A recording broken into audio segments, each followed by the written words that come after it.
Hello everyone. आजच्या international मार्केटिंगच्या लेक्चरमध्ये पुन्हा एकदा सर्वांचं स्वागत. इंटरनॅशनल प्रमोशन डिसिजन इथपर्यंत आपण आलोय. मार्केटिंग मिक्स हा जो युनिट स्टार्ट केला त्यातला हा सगळ्यात लास्ट पॉइंट आहे. मार्केटिंग मिक्स मध्ये प्राइस, प्लेस, प्रोडक्ट आणि प्रमोशन. फायनल आपला जो आहे प्रमोशन म्हणजे इंटरनॅशनल लेवलला जेव्हा आपल्याला आपल्या प्रोडक्टचं किंवा सर्व्हिसचं ॲडव्हर्टायझिंग केलं जातं किंवा त्याबद्दल जी काही इन्फॉर्मेशन आहे ती फॉरवर्ड केली जाते किंवा ह्याला आपण कंपेन म्हणू शकतो, की जी मार्केटिंगची कंपेन आहे तुमची, तर या कंपेनमध्ये तुम्हाला जर सक्सेस मिळवायचं असेल, तर कशा पद्धतीने तुम्ही प्रमोशनल डिसिजन्स घेतले पाहिजे. ओके. सो इथे आपण आज बघूया की यामध्ये 3 पार्ट्स येतात. ए पार्टमध्ये येतं प्लॅनिंग इंटरनॅशनल प्रमोशनल कॅम्पेन्स. म्हणजे जेव्हा कुठलाही डिसिजन घ्यायचा आहे इंटरनॅशनल लेव्हलला प्रमोशन रिलेटेड, तर तेव्हा तुम्हाला काय-काय स्टडी करणं गरजेचं आहे. Standardization versus adaptation of international promotional strategies, international promotional tools. Okay. आता वन बाय वन आपण बघूया. आता यामध्ये सांगितलंय की प्लॅनिंग ही जी कंपेन आहे, ही जी मोहीम आहे, तुम्ही प्रमोशनल कंपेन जी स्टार्ट केलेली आहे, यामध्ये कशा पद्धतीने तुम्ही प्लॅन करणार आहात. Okay. So a promotional campaign is an important marketing tool.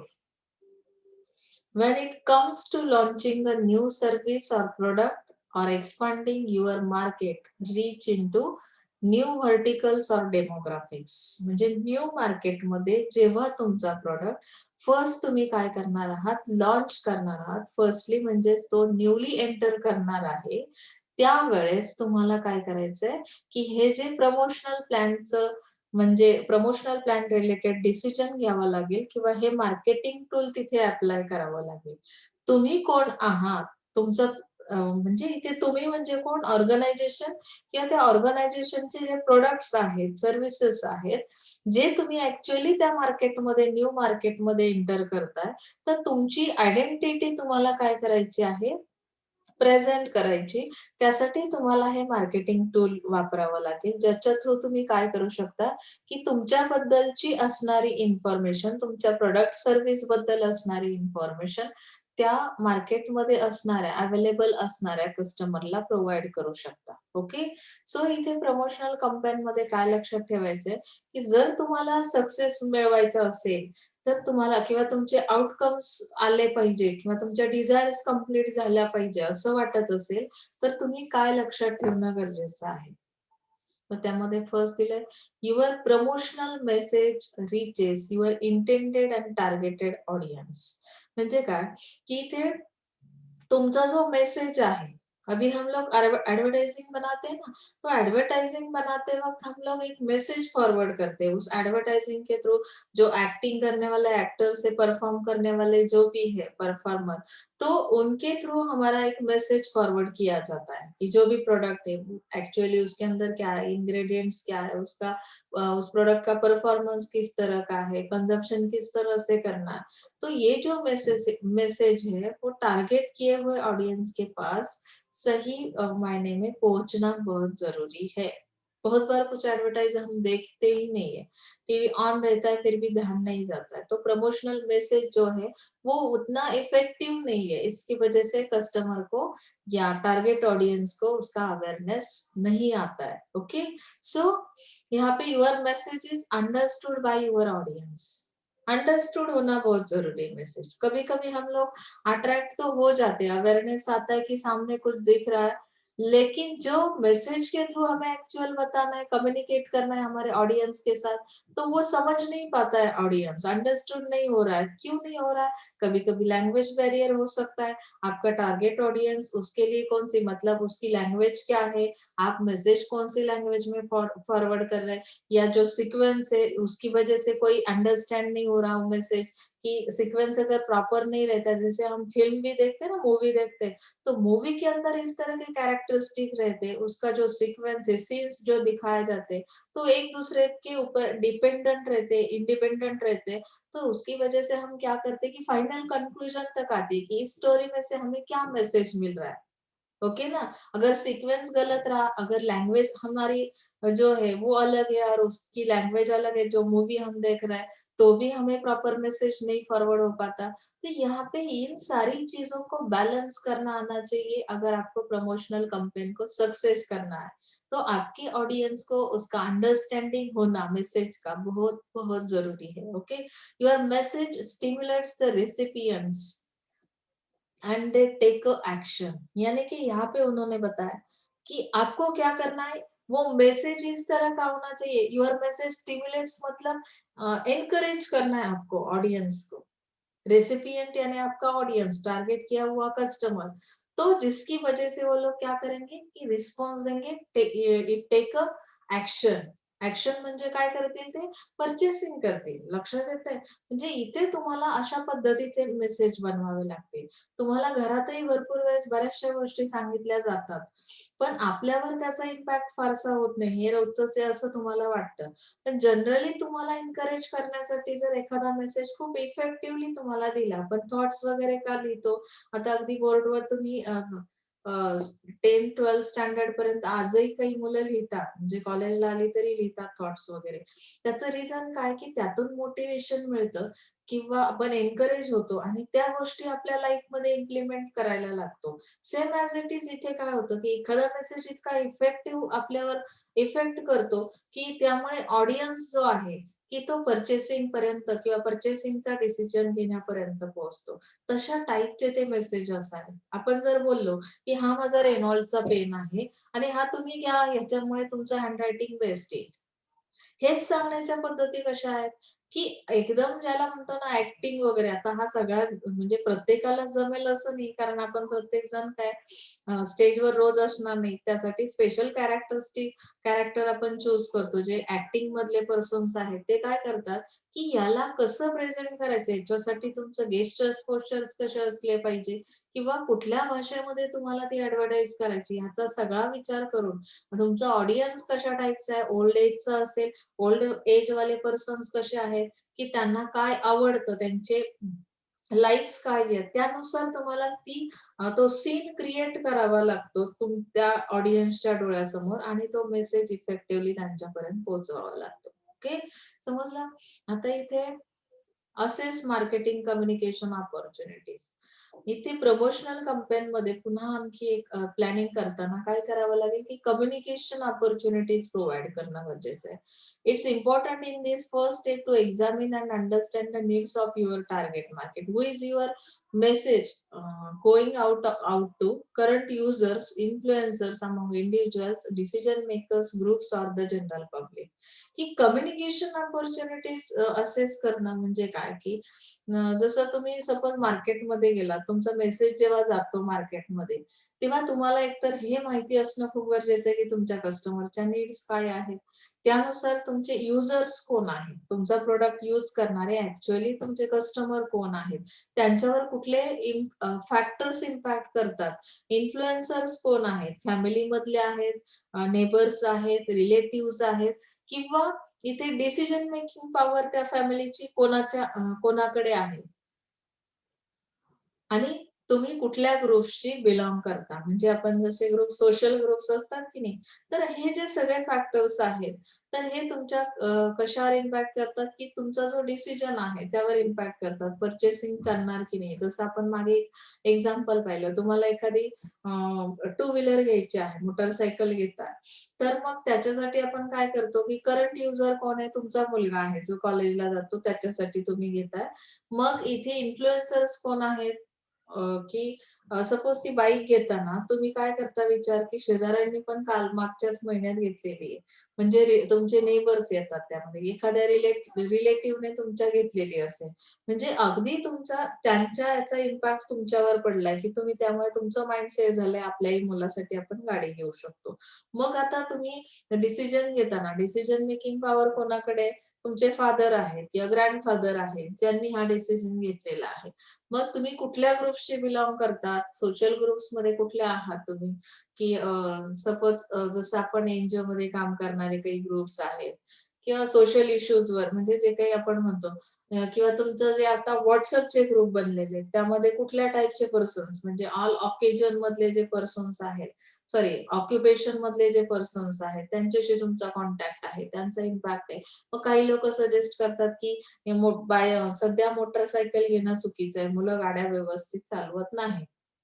झाला ना तुमचा इम्पॅक्ट, तुम्ही त्या ग्रुपशी बिलॉंग करताय, त्या ग्रुपवर तुम्ही ट्रस्ट करताय, तिथून तुम्हाला सजेशन मिळालं, तुमचा डिसिजन झाला होता ऍक्च्युअली. किंवा करंट युजर जो आहे त्याला तर बाईक घेणं खूप आवडतं किंवा त्याला ती घ्यायचीच आहे, पण डिसिजन मेकिंग पॉवर तुमच्या फादर किंवा ग्रँडफादरकडे ते ज्या ग्रुपशी संलग्न आहेत, त्यांना जर सजेशन मिळाले की ही घ्यायची की नाही, तर त्यानुसार तो डिसिजन बदलतो. म्हणून इथे काय करायचंय की तुम्हाला टार्गेट ऑडियन्स जो आहे, तुमचं टार्गेट मार्केट जे आहे, त्याच्या नीड्स काय आहेत हे माहिती असणं खूप गरजेचं आहे. म्हणजे इथे तुम्ही काय करणार आहात, कम्युनिकेशन अपॉर्च्युनिटीज असेस करणार आहात. What communication channels will you use? मग ह्याच्यासाठी ह्या अपॉर्च्युनिटीज जेव्हा प्रोव्हाइड केल्या जातात, कम्युनिकेशन अपॉर्च्युनिटीज, तेव्हा तुम्ही त्यासाठी कुठले चॅनल्स यूज करताय? जसं इथे दिलंय, in the first step of planning you should have define the markets, products and environments. This information will assist you in deciding which communication channel will be the most beneficial. Will you use personal communication channels such as face-to-face meeting, telephone contact, or perhaps a personal sales presentation? Okay. Or will the non-personal communication such as newspaper, magazines, or direct mail work better? J communication हे वेगवेगळ्या प्रकारे केलं जाऊ शकतं. मग अगदी face to face असेल, कुठला impact जास्त होतो की डायरेक्ट कम्युनिकेशन चॅनल्स जे आहे त्याचा इम्पॅक्ट खूप जास्त असणार आहे इनडायरेक्ट पेक्षा किंवा इनडायरेक्टशी कम्पेअर करता. टेलिफोन कॉन्टॅक्ट असेल किंवा काही लोकांचं पर्सनली ते सेल्स प्रेझेंटेशन करत असतील, तर इथे नॉन पर्सनल काही कम्युनिकेशनचे चॅनल सुद्धा दिलेत की ज्याच्या थ्रू तुम्ही काय करता की तुमचा जो मेसेज आहे, प्रमोशनल मेसेज जो आहे किंवा जी ऍडव्हर्टायझिंग आहे, ती तुम्ही न्यूजपेपरच्या थ्रू करू शकता, मॅगझिन्सच्या थ्रू करू शकता किंवा मेल करून सुद्धा तो मेसेज फॉरवर्ड करू करू शकता. मग तुमचा टार्गेट ऑडियन्स कुठल्या टाईपचा आहे, तो जर अनएज्युकेटेड आहे तो न्यूजपेपर मॅगझिन्स वाचू शकणार नाही किंवा मेलचा तुमचा मेसेज वाचू शकणार नाहीये. म्हणजे टार्गेट ऑडियन्स कशा टाईपचा आहे त्यानुसार तो कम्युनिकेशनचा चॅनल तुम्ही काय करायचा, डिसाईड करायचा की तो कुठे कसा वापरणार आहात. ओके. Determine your objectives. आता इथे ऑब्जेक्टिव्हज तुम्हाला ठरवणं गरजेचं आहे. विदाउट ऑब्जेक्टिव्ह जर तुम्ही कुठल्याही ऍक्टिव्हिटीज करत गेलात, तर तुमची मोहीम किंवा तुमची कंपनी सक्सेसफुल होणार नाही. म्हणून इथे सांगितलं, this objective must be clearly stated, measurable and appropriate to the phase of market development. Measurable असणं म्हणजे काय, की इथे तुम्ही 1, 2, 3, 4 काउंट करणार आहात का? तर हो. कारण की इथे तुम्हाला असा एक क्वेश्चन विचारला जनरल, की TYBMS मध्ये आतापर्यंत जेवढे काही माझे लेक्चर्स झालेत, किती लोकांनी नोट्स काढलेल्या आहेत? माझा क्वेश्चन काय आहे, की किती लोकं आता नोट्स काढतायत? तर मला आन्सर असं मिळालं, की खूप सारे लोक काढतायत नोट्स. यामध्ये मी क्वांटिटीमध्ये सांगितलंय का, एक जनरल स्टेटमेंट मी तयार केलंय. उस जनरल स्टेटमेंट की वजह से मुझे अंदाजा नहीं कि 50% लोग हैं, 75% लोग हैं या कितने स्टूडेंट्स हैं, एक्चुअल मुझे क्वांटिटी नहीं समझ में आ रही। तो यहाँ पे मुझे एग्जैक्टली पता होना जरूरी है कि कितने स्टूडेंट्स अभी एक्टिवली उस जो भी असाइनमेंट है उसमें पार्टिसिपेट कर रहे हैं या इन्वॉल्वमेंट उनकी है। तो मुझे अगर समझ में आ रहा है कि मेरी स्ट्रेंथ कितनी है, 53 है या 55 है, तो 55 स्टूडेंट्स में से मेरे अगर 40 स्टूडेंट्स एक्टिव है, तो मुझे क्या करना है कि ओनली जो 15 स्टूडेंट्स रिमेनिंग है, तो उन पे एफर्ट्स लेना पड़ेगा कि क्यों, उनका क्या प्रॉब्लम है, उनके प्रॉब्लम्स को अंडरस्टैंड करना और उसके बाद वो प्रॉब्लम सॉल्व करना। वैसे यहाँ पे ऑर्गेनाइजेशन क्या करती है कि जो भी ऑब्जेक्टिव सेट किए जाते हैं, तो उसके अंदर हमें क्या चाहिए कि एक्चुअल करेक्ट ऐसी जो भी सिचुएशन है वो पता होना जरूरी है। ऐसे गेसिंग पे नहीं हमें जाना है कि गेस नहीं करना है यहाँ पे। क्वांटिटी में पता होना चाहिए कितना कस्टमर है, पॉपुलेशन कितनी है, उसमें से टारगेट किया ऑडियंस कितना है। तो इस तरह से हमें क्या करना पड़ता है, कम्युनिकेशन ऑब्जेक्टिव्स बनाने पड़ते हैं या सॉरी जो ऑब्जेक्टिव्स है प्रमोशनल कैंपेन के वो बनाने पड़ते हैं। Determine your promotional message. Sorry, develop your promotional message. अभी यहाँ पे डेवलप क्या करना है, डेवलपमेंट किस तरह की करनी है, तो यहाँ पे पता है this is the time that you will need to sit down with your team and focus on the content. अभी कंटेंट क्या होगा, अभी आपको सोप की एडवर्टाइज करनी है, उसकी एडवर्टाइज करते वक्त, वो मैसेज फॉरवर्ड करते वक्त ऑडियंस को या कस्टमर को हमें उसके कंटेंट के बारे में थोड़ा डिस्कशन करना पड़ेगा। जो भी टीम बनाई है जिसपे वो प्रमोशनल कैंपेन पे काम करने वाली टीम रहती है, एक ग्रुप रहता है, तो वो ग्रुप क्या करेगा कि फोकस करेगा उसके कंटेंट पे। कंटेंट यानी एक्चुअली जो सेंटेंस आप बोलने वाले हो, जो डायलॉग्स उसके अंदर रहेंगे एडवर्टाइजिंग के अंदर, अपील क्या है, स्ट्रक्चर क्या है उसका, फॉर्मेट क्या है। फॉर्मेट बोलते हैं ना हम लोग, जरा फॉर्मेट पता होता तो हम लोग आपको हमारी जो जो भी इंफॉर्मेशन उसमें इंफॉर्मेशन है वो फिलअप करके दे देते हैं। एडमिशन फॉर्म का भी एक फॉर्मेट रहता है ना, मुंबई यूनिवर्सिटी का एडमिशन हो रहा है आपका ग्रेजुएशन का फर्स्ट ईयर बीएमएस का, तो हम लोग क्या करते हैं कि एक फॉर्मेट दिया जाता है, उसके अंदर आपकी इंफॉर्मेशन डाल देते हैं। तो यहाँ पे वैसे ही एक मैसेज के लिए फॉर्मेट रहेगा कि कितने लाइंस का वो मैसेज होगा, कितने मिनिट की एडवर्टाइज है, उसके अंदर कॅरेक्टर्स कितने हैं, सोर्सेस ऑफ द मेसेज। मग यामध्ये तुम्हाला ती कंपेन सक्सेसफुल करण्यासाठी काय करावं लागेल की एक्झिक्युशन ऑलवेज वर्क टुगेदर। ही जी कंपेन आहे, तर यामध्ये जे काही कॅरेक्टर्स यूज केलेत किंवा जे काही सोर्सेस तुम्हाला अवेलेबल आहेत तो मेसेज तयार करण्यासाठी, तर ते एक वर्किंग त्याचं एकत्रित झालं पाहिजे. एक्झिक्युशन तुम्हाला एकत्रितपणे दाखवायचंय. सपोज तुमचा एखादा ॲक्टर तिथे काय करतोय, तो मेसेज कम्युनिकेट करतोय. त्यावेळेस तुमच्या मागे बॅक स्टेजला एक म्युझिकचा आवाज सुरू असेल, एक पिक्चरायझेशन असेल, सीन असेल, सीनरी कुठलीतरी, की ज्यामुळे तुमच्या त्या मेसेजला इफेक्ट येईल आणि ती ॲडव्हर्टाइज परफेक्टली तो मेसेज तुमच्या कस्टमर पर्यंत जाईल. लक्षात आलं? म्हणजे इथे डेव्हलप करायचा तो message, promotional message. Okay. Budget सुद्धा करायला लागेल तुम्हाला डेव्हलप. डेव्हलपमध्ये काय येईल, की त्यांनी दिलंय की by breaking down the cost you will get a better idea on gauging the success potential of your company. अगर मेरे पास बजट है तो ही शायद मैं उसका प्रॉपर स्ट्रक्चर बना पाऊंगी या फॉर्मेट मेरे सामने होगा। क्यों, अगर बजेट ही नाही बनाया तो कधी कधी काय होतं की विदाउट बजेट तुम्ही जर पुढे ऍक्शन्स घेतल्या तर तुम्हाला प्रॉफिट नाही मिळत। म्हणून तुम्हाला आधी त्याचं बजेट तयार करावं लागेल। तुम्हाला कुठल्या मीडियाच्या थ्रू ती ॲडव्हर्टाइज द्यायची आहे. तुमचं बजेट किती आहे? तुम्हाला पुष्कळ वाटतं की टीव्हीवर तुम्हाला तुमची ॲडव्हर्टाइज दाखवायची. बजेट तुमचं न्यूजपेपर इतकं सुद्धा नसेल, तर तुम्हाला काय करावं लागेल इथे अगोदर ते डेव्हलप करावं लागेल बजेट. म्हणजेच इथे कॉस्ट कमी करावी लागेल आणि त्यामुळे तुम्हाला ती प्रमोशनल कॅम्पेन सक्सेस करता येईल. लक्षात आलंय? Determine campaign effectiveness. आता इथे कंपेनचा इफेक्टिव्हनेस तुम्हाला ठरवणं, निश्चित करणं खूप गरजेचं आहे, की त्यासाठी आता बघा काय दिलंय. After marketing communication are assigned, the promotional plan must be formally defined in written document. And in this document, you should include situation analysis, copy platform, timetables for effective integration of promotional elements with elements in your marketing mix। यहाँ पे marketing mix हम study कर रहे हैं, जो unit का name है हमारा, तो यहाँ पे हमें एक प्लेटफॉर्म बनाना पड़ता है, सब चीजों का इंटीग्रेशन करना है, सिचुएशन की एनालिसिस करनी है, कौन से सिचुएशन में हम ये जो कंपेन है वो चला रहे हैं, उसके एलिमेंट्स क्या है, मार्केटिंग मिक्स क्या है, यानी कि प्राइस, प्रोडक्ट, प्लेस, प्रमोशन, इसके अंदर हम क्या कर रहे हैं, हमारी जो भी एक्शंस है, तो इनको इंटीग्रेट करके हमें परफॉर्मेंस देना है, जो कि हमारा ऑब्जेक्टिव वो सक्सेस करना है। तो you will need to gather this information by asking your target market whether they recognize or recall specific advertising message. So what they remember about the message, how they felt about the message, and if their attitudes towards the company were affected by the message। यानी effectiveness कब आता है कि अगर आप well plan है, well structure आपने बनाया, वेल फॉर्मेट है आपका, तो शायद पॉसिबल है कि उसका इफेक्ट हो सके, जो भी एडवर्टाइज बनाई है, जो भी कंपेन है आपकी प्रमोशनल कंपेन।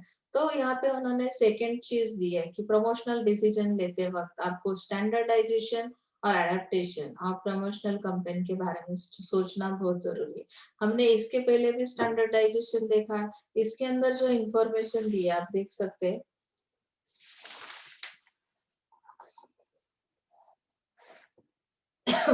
इन शॉर्ट मैं आपको बताती हूँ, standardization would imply using the same promotional strategy worldwide. यानी कि अगर आप अपनी कंट्री में भी कोई चीज कर रहे हो, मतलब प्रमोशनल स्ट्रेटेजी अप्लाई कर रहे हो, तो वो world wide, all over world wide same strategy रहेगी। That means it is called the standardisation. whereas the adaptation will imply changing the promotional strategy as per the requirement of market or country। यानी कि हर country की requirement अलग है, तो हमारा plan कैसे रहेगा कि अगर उस कंट्री की रिक्वायरमेंट के हिसाब से हम हमारे जो प्रमोशनल स्ट्रेटेजीज है उसके अंदर कुछ चेंजेस ला सकते हैं, तो that is called your adaptation. ये एडेप्टेशन स्ट्रेटेजी है। स्टैंडर्डाइजेशन क्या करता है कि ऑल ओवर वर्ल्ड के अंदर एक same similar strategy, promotional strategy use की जाती है। That is called standardization. Okay, so major benefit is reduction in cost as organizations do not need to duplicate their creative efforts. So products growth involves various stages, and that these stages differ from country to country। समझ में अभी यहाँ पे adaptation और ये क्या है? So thus making communication strategies for every stage of product in every country is very time consuming and delays the launch of the product, and organization may have to use standardization strategy because of lack of resources or low degree of control on international operations। Standardization strategy क्यों apply की जाती है? Because of lack of resources. आपके पास resources उतने available नहीं कि उतने चेंजेस आप हर एक कंट्री के रिक्वायरमेंट के अनुसार कर सकते हैं, तो हमें यहाँ पे स्टैंडर्डाइजेशन यूज करना पड़ता है। हमारा जो कंट्रोलिंग सिस्टम है, इंटरनेशनल ऑपरेशन जो भी हमें करने, तो उसके लिए जो रिसोर्सेस चाहिए तो वो कम होने की वजह से हम लोग स्टैंडर्डाइजेशन स्ट्रेटेजी अप्लाई कर लेते। अगर हमारे पास एक्सेसिव रिसोर्सेस अवेलेबल होते तो हम लोग एडेप्टेशन प्रमोशनल स्ट्रेटेजी यूज करेंगे, क्योंकि वहां तक पहुंचना या वो एक्टिविटीज को कंप्लीट करना हमारे लिए पॉसिबल हो सकता है। Okay, so next thing is that the benefits of standardization of promotion is given here below. Standardization की वजह से हमें फर्स्ट बेनिफिट मिलता है इकोनॉमीज ऑफ स्केल। इसकी वजह से क्या होता है? Leads to low cost. Developing a single advertisement is very cheaper than developing separate advertisement. कि यानी कि अगर स्टैंडर्डाइजेशन के अंदर सेम सिमिलर स्ट्रेटेजी हर एक कंट्री के लिए यूज की जाती है, तो ऑब्वियसली यहाँ पे जो कॉस्ट है it leads to low cost and developing separate advertisement for each market और कंट्री। म्हणजे काय की अडॅप्टेशन मध्ये जी स्ट्रॅटेजी आहे त्याच्या कंपॅरिझनने इकॉनॉमीज ऑफ स्केल आपल्याला स्टँडर्डायझेशन मुळे मिळतं, कारण तिथे लो कॉस्ट यूज केली जाते। कन्सिस्टंट इमेज म्हणजे काय आहे? Acts as an important feature of an organization. An international organization would always aim at having consistent image in the countries where it sells its products. Standardization of the advertisement will frame the consistent image of the organization in all the countries। Same similar अगर strategy है तो obviously हर एक country के mind में आपकी जो image है products की या ऑर्गेनाइजेशन की वो सिमिलर ही हो रहेगी, कंसिस्टेंट इमेज रहेगी। ओके, ये एक बेनिफिट है। लेस मार्केटिंग रिसर्च, आपको मार्केटिंग रिसर्च करने की बहुत ज्यादा जरूरत नहीं। आप लोग क्या कर सकते हैं यहाँ पे, अगर वही स्ट्रेटेजी रिपीट अगेन यूज करनी है तो क्यों करना है रिसर्च? फिर हमने हमारी स्ट्रेटेजी जो स्टैंडर्डाइजेशन स्ट्रेटेजी फिक्स की है, तो वहाँ के मार्केट का रिसर्च बहुत ज्यादा करने की कोशिश नहीं, क्योंकि हमें वो जानना ही नहीं कि वहाँ के कस्टमर के रिक्वायरमेंट क्या है, जो कि हमें एडेप्टेशन के अंदर, एडेप्टेशन प्रमोशनल स्ट्रेटेजी के अंदर जानना बहुत जरूरी रहता है। और as per that their requirements, customer के रिक्वायरमेंट के हिसाब से हमें वो डेवलप करनी पड़ती है। Okay, so the barriers to standardisation, हर एक चीज के कुछ ना कुछ डिसएडवांटेजेस रहते हैं, वैसे स्टैंडर्डाइजेशन के अगर ये बेनिफिट्स है तो बैरियर्स क्या है?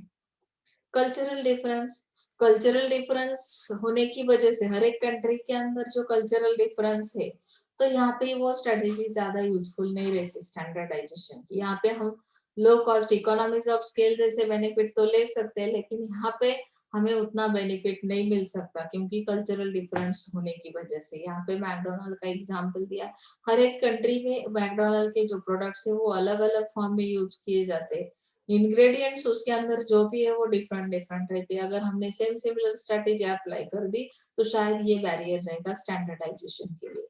ओके, एडवर्टाइजिंग रेगुलेशंस जो है act as a barrier for standardization. Laws regarding advertising differ from country to country. This laws can be in the form of placement, timing and content of advertisement, यानी कि हर country के laws different है, इसका मतलब political rules regulations जो भी है, गवर्नमेंट के रूल्स जो है वो डिफरेंट होने की वजह से, या हर एक प्लेस का जो टाइमिंग है उसके अंदर कौन से कंटेंट होना जरूरी है एडवर्टाइजमेंट के अंदर, तो उसके बारे में नॉलेज हमारे पास होना बहुत जरूरी है। Theme may remain same for advertisements, however the execution style differs from region to region. समझ में आया यहाँ पे? इंटरनेशनल प्रमोशन टूल्स, टूल्स कौन से अभी वो स्टडी करेंगे हम। बहुत इजी टॉपिक था ये, थर्ड मार्केटिंग मिक्स का थर्ड यूनिट जो था, तो अभी तक समझा आपको, ऐसे इमेजिन करके हम ये लास्ट पॉइंट लेते हैं, इंटरनेशनल प्रमोशनल टूल्स। टूल्स के अंदर दिया है एडवर्टाइजिंग, उसके बाद है आपका sales promotion, public relation and direct marketing. See first one, advertising, it is any form of paid communication. Advertising का मतलब क्या है कि यहाँ पे ये पेड कम्युनिकेशन है, यानी कि इसको आपको एडवर्टाइज अगर प्रेजेंट करनी है तो उसके लिए आपको क्या करना पड़ता है, पे करना पड़ता है, और promotion for product, service and idea.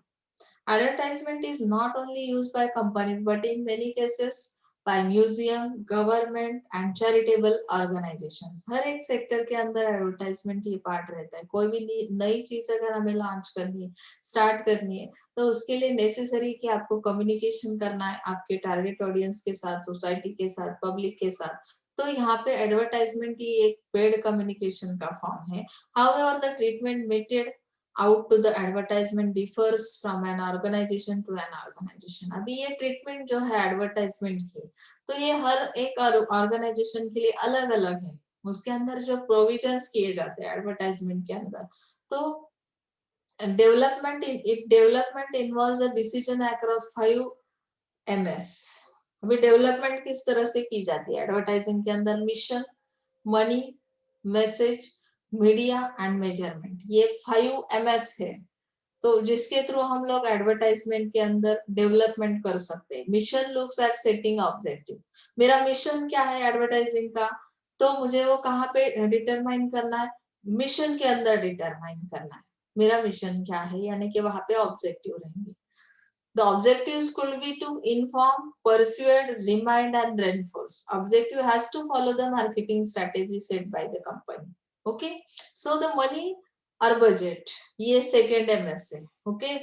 Money यानी बजट के बारे में मुझे डिसीजन लेना पड़ेगा कि प्रोडक्ट लाइफ साइकिल के हिसाब से मुझे क्या करना है, कि कंज्यूमर का बेस जानना है, कंपटीशन को जानना है, एडवर्टाइजिंग की फ्रीक्वेंसी को जानना है। फ्रीक्वेंसी यानी पूरे दिन के अंदर अगर मैं टीवी पे एडवर्टाइज दिखा रही हूँ तो वही एडवर्टाइज कितने बार रिपीट हो रही है, that is called its frequency.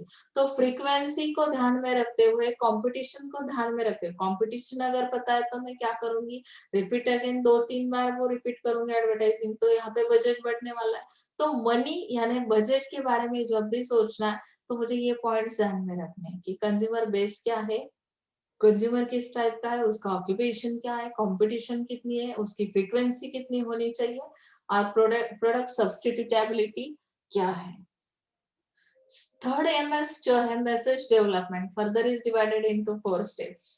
Message को डेवलप करना है, that means message generation first, यहाँ पे क्रिएट करने हैं नए नए आइडियाज, कोई एक टॉपिक रिलेटेड, मतलब मुझे सोप की एडवर्टाइज करनी है तो सोप का मैसेज जनरेट करना पड़ेगा, उसमें इवैल्यूएशन करना पड़ेगा, सिलेक्शन करना पड़ेगा, एग्जीक्यूशन करना होगा, और सोशल रिस्पॉन्सिबिलिटी रिव्यू भी लेना बहुत जरूरी है। लक्षात आलं? नंतर आहे once the message is decided, the next step is finalizing the media for delivering the message. म्हणजे मीडिया फायनल करा, एकदा मेसेज डेव्हलप केला की मीडियावर येता तुम्ही। 5 MS मध्ये शेवटचं तुमचं पार्ट असेल की choice of media. Media choice केला की मग तुम्हाला काय करता येईल की मग त्यामध्ये न्यूजपेपर आहे, टेलिव्हिजन आहे, डायरेक्ट मेल, रेडिओ, मॅगझिन, कुठल्या तरी एका मीडियाच्या थ्रू तुम्ही कम्युनिकेट करा तुमची जी काही प्रमोशनल कंपेनची ऍडव्हर्टाइज आहे, तर त्यानुसार ब्रॉडकास्टिंग केलं जातं त्या मेसेजचं, आणि तुमच्या टार्गेट ऑडियन्सचं अटेन्शन तुमच्याकडे येईल. Okay. Sales promotion, sales promotion मध्ये काय दिलंय, promotion is an incentive tool use to drive up short term sales. Promotion can be launched directed at consumer or trade, and the focus of advertising to create a reason for purchase. The focus of promotion is to create an incentive to buy. कुछ incentives provide किए जाएंगे उसके साथ. Advertising के अंदर हम लोग दिखाते हैं ना कि इस प्रोडक्ट को अगर परचेज कर रहा है मेरा टारगेट ऑडियंस, तो उसके साथ एक प्रोडक्ट फ्री है, सैंपल फ्री है, या कोई और सर्विस उसके साथ फ्री है. तो हम लोग क्या करते हैं, इस तरह के इंसेंटिव्स प्रोवाइड करते हैं जिसकी वजह से ये सेल्स प्रमोशन दिए जाते हैं. और samples, coupons, free trial, demonstration, ये इस टाइप के इंसेंटिव्स है कि जिसकी वजह से आपका कस्टमर क्या होगा, रेडी होगा परचेसिंग के लिए. ट्रेड इंसेंटिव कुल बी प्राइस ऑफ, बहुत बार प्राइस ऑफ जैसा भी इंसेंटिव होगा. फ्री गुड्स दिए जाएंगे, अलाउंसेस प्रोवाइड किया जाएगा. आपका मेन ऑब्जेक्टिव क्या है सेल्स प्रमोशन के अंदर? Main objective, for example, to grab attention of new customer, reward the existing customer. नए कस्टमर को अट्रैक्ट करना है यहाँ पे. एग्जिस्टिंग कस्टमर यानी जो अभी कस्टमर हमारा प्रोडक्ट बाय कर रहे हैं उनके लिए एक रिवॉर्डिंग सिस्टम है sales promotion means. Increase consumption of occasional users, and sales promotion is usually targeted at defense seaters and brands features. Okay. Public relation क्या है? ये टूल्स देख रहे हैं हम लोग, प्रमोशनल टूल्स. एडवर्टाइजिंग देखा, सेल्स प्रमोशन देखा, अभी पब्लिक रिलेशन, वो किस तरह से मेंटेन किए जाते हैं कि इंटरेक्शन किया जाता है कस्टमर्स के साथ. Constant interaction with customers, employees and different stakeholders. जो भी स्टेक होल्डर्स है या एम्प्लॉइज है, कस्टमर्स है, उनके साथ कांस्टेंट इंटरेक्शन करने के लिए हमें पब्लिक रिलेशन मेंटेन करना बहुत जरूरी है. This servicing of relation is done by the public relation office. ये सर्विसेज कहाँ से प्रोवाइड किए जाते हैं? फिर पब्लिक रिलेशन जैसे जो सर्विसेज आप प्रोवाइड करते हो तो उसके लिए कुछ ऑफिसेस है जहाँ से ये वर्क किया जाता है सर्विस देने का. The major function of the public relation office is to handle press release. Press को हमें फेस करना पड़ता है, प्रेस कॉन्फ्रेंस बुलाए जाते हैं, उसके थ्रू भी बहुत सारी इंफॉर्मेशन ऑर्गेनाइजेशंस क्या करती है, फॉरवर्ड करती है पब्लिक के लिए. या सपोर्ट प्रोडक्ट पब्लिसिटी, यानी जो पब्लिसिटी करनी है हमें सोसाइटी के अंदर, हमारा प्रोडक्ट अगर पॉपुलर होना चाहिए तो ऑर्गेनाइजेशन इस तरह से क्या करेगी कि इस ऑफिसेस के थ्रू कम्युनिकेशन किया जाएगा आपके सर्विस के बारे में. और आपको क्या किया जाएगा, सपोर्ट प्रोवाइड किया जाएगा, आपके प्रोडक्ट की पब्लिसिटी की जाएगी. Create and maintain the corporate image. Public relation नसतील तर कुठली इमेज तुमची तयार करणं तुम्हाला फार अवघड होतं मार्केटमध्ये. म्हणून हे पब्लिक रिलेशन ऑफिसची रिस्पॉन्सिबिलिटी आहे की तुम्ही मेंटेन करा कॉर्पोरेटची इमेज, क्रिएट करा. जे नवीन कस्टमर आहेत, नवीन मार्केट आहे, handle matters with lawmakers, guide management with respect to public issues. म्हणजे हे झालं तुमचं public relation.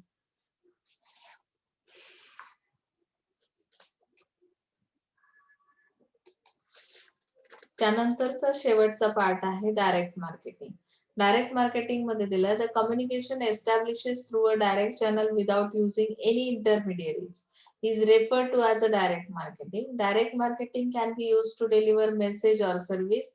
Direct marketing has shown tremendous growth in recent years and the internet has played major part in this growth story. यानी कि internet की वजह से जो चैनल अवेलेबल हुआ है आपको कम्युनिकेशन के लिए, तो इंटरनेट की वजह से ये जो ग्रोथ है वो फास्टली हो रही है. Direct marketing saves time. अगर डायरेक्टली कम्युनिकेट कर पा रहे हैं आप अपने कस्टमर के साथ तो यहाँ पे टाइम सेव किया जाएगा. Makes an experience personal and pleasant. अगर फेस टू फेस कम्युनिकेशन है, डायरेक्ट कम्युनिकेशन है, टेलीफोन के थ्रू कम्युनिकेशन है, तो भी ये जो एक्सपीरियंस है वो प्लीजेंट होगा. Direct marketing reduces cost of for companies and face to face selling. यानी कि कॉस्ट भी कम हो जाती है ना. अगर कस्टमर सामने है, आपका जो भी कम्युनिकेशन है, जो भी कंप्लेंट्स है वो आमने सामने अगर हम क्लियर कर रहे हैं तो यहाँ पे आपको कॉस्ट रिड्यूस की जाएगी. एंड इसके ये जो मीडिया है उसके direct mail, catalogue marketing, telemarketing, TV kiosk, इस मीडिया का यूज किया जाता है ये डायरेक्ट मार्केटिंग के अंदर. और आपका प्रमोशनल कैंपेन सक्सेस किया जाता है. ये टूल्स है आपके प्रमोशनल कैंपेन के. ओके, यहाँ तक आपको समझा? ये जो थर्ड यूनिट था मार्केटिंग मिक्स का, यहाँ पे हम लोगों ने कंप्लीट कर लिया आज के लेक्चर में। हम नेक्स्ट लेक्चर में फोर्थ यूनिट के लिए स्टार्ट करेंगे। तब तक आप ये क्वेश्चनरी सॉल्व कर सकते हैं। अगर कोई भी प्रॉब्लम है तो आप पूछना personally. So thank you so much.